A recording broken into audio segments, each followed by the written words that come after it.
जय श्री राम दोस्तों।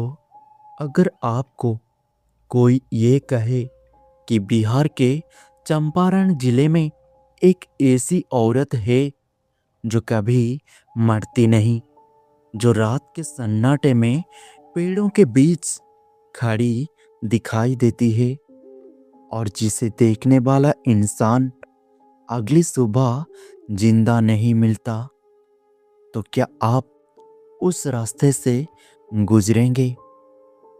अपना जवाब कमेंट में जरूर देना।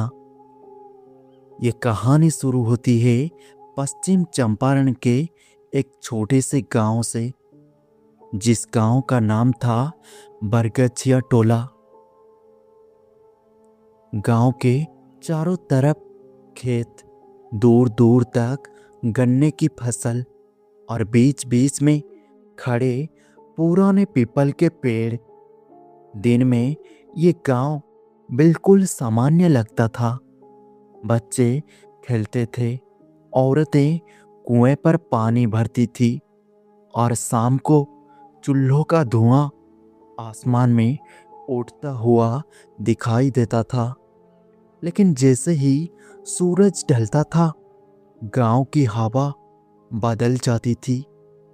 लोग जल्दी जल्दी दरवाजे बंद कर लेते थे। बुजुर्ग अपने पोतों के पास बैठाकर कहते थे, सूरज डूबने के बाद खेतों की तरफ मत जाना, डायन घूमती है। पहले पहले ये तो सब सिर्फ कहानी लगता था, लेकिन पिछले 2 सालों में गांव के 5 लोग अजीब हालात में मरे थे। सबकी मौत एक जैसी, शरीर सूखा हुआ, चेहरे पर डर जमा हुआ और आंखें खुली की खुली। कोई घाव नहीं, कोई खून नहीं, बस ऐसा लगता था जैसे किसी ने उनकी जान चूस ली हो। गांव में चर्चा थी, ये सब चंपारण की डायन का काम है। कहते हैं करीब 50 साल पहले इसी गांव में एक औरत रहती थी जिसका नाम था बिसुनिया। लोग उसे पागल समझते थे। वो अकेली रहती थी, उसके पति की मौत हो चुकी थी, कोई बच्चा नहीं था। धीरे धीरे गांव वालों ने उसे अपशकुनी मान लिया। एक रात गांव में एक बच्चा बीमार पड़ा और मर गया। लोगों ने बिना सबूत के बिसुनिया को दोषी ठहरा दिया। गुस्से में भीड़ उसके घर पहुंची और उसके झोपड़े में आग लगा दी गई।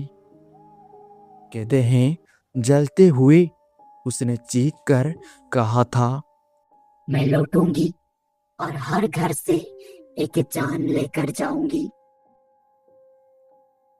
उस रात के बाद उसका शरीर तो राख हो गया, लेकिन उसकी परछाई गांव में रह गई।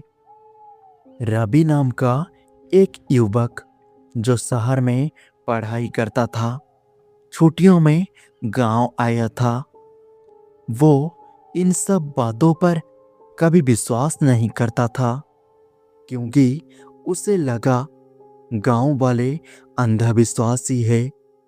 एक रात उसने तय किया कि वो सच्चाई पता लगाएगा। घड़ी में रात के करीब 12:30 बजे थे। चांद आधा था और बादल बीच बीच में उसे ढक रहा था। रवि चुपचाप घर से निकला। हवा ठंडी थी और दूर कहीं सियारों की आवाज आ रही थी। वो खेतों की तरफ बढ़ा। हर कदम के साथ घास उसके पैरों से रगड़ खा रही थी। अचानक उसे लगा जैसे कोई उसके पीछे चल रहा हो। वो रुका, पीछे मुड़ा, लेकिन पीछे कुछ नहीं था, सिर्फ अंधेरा। उसने खुद को समझाया, डर मत, कुछ नहीं है।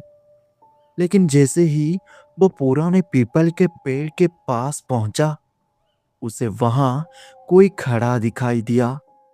एक औरत, सफेद साड़ी, लंबे खुले बाल, चेहरा नीचे झुका हुआ। रवि का दिल जोर से धड़कने लगा। उसने आवाज लगाई, कौन है वहां? लेकिन कोई जवाब नहीं। वो थोड़ा और आगे बढ़ा और अचानक उस औरत का सिर धीरे धीरे ऊपर उठा, लेकिन चेहरा बिल्कुल काला था। आंखें लाल और होठों पर एक अजीब मुस्कान। रवि के पैरों से जैसे जमीन खिसक गई। वो पीछे हटना चाहता था, लेकिन उसके पैर जकड़ गए। औरत ने बिना चले जमीन से कुछ इंच पर उठकर उसकी तरफ बढ़ना शुरू किया और हवा अचानक तेज हो गई। पेड़ की टहनियां जोर जोर से हिलने लगी। रवि चिल्लाना चाहता था, लेकिन आवाज गले में अटक गई। और तभी वो औरत उसके बिल्कुल सामने थी। उसने फुसफुसाकर कहा, तुम्हारे घर की बारी है। और अगली सुबह रवि खेत के पास मृत मिला। चेहरा सूखा हुआ, आंखें खुली और होठ पर जमी हुई दहशत। गांव में फिर मातम छा गया। लोगों ने तय किया कि अब कुछ करना होगा। गांव वालों ने एक तांत्रिक को बुलाया। तांत्रिक ने गांव के बीचों बीच हवन शुरू किया। मंत्रों की आवाज गूंजने लगी, लेकिन जैसे ही उसने बिसुनिया का नाम लिया, आग की लपटें अचानक तेज हो गई और हवा में एक हंसी गूंजी, वही खौफनाक हंसी। और अचानक तांत्रिक की आंखें डर से फैल गई और उसने कांपते हुए कहा, यह साधारण आत्मा नहीं, ये बदले की आग में जली हुई डायन है। उसी रात गांव के हर घर के दरवाजे पर अजीब अजीब निशान बने मिले। और अगले दिन तांत्रिक खुद अपने कमरे में मृत मिला।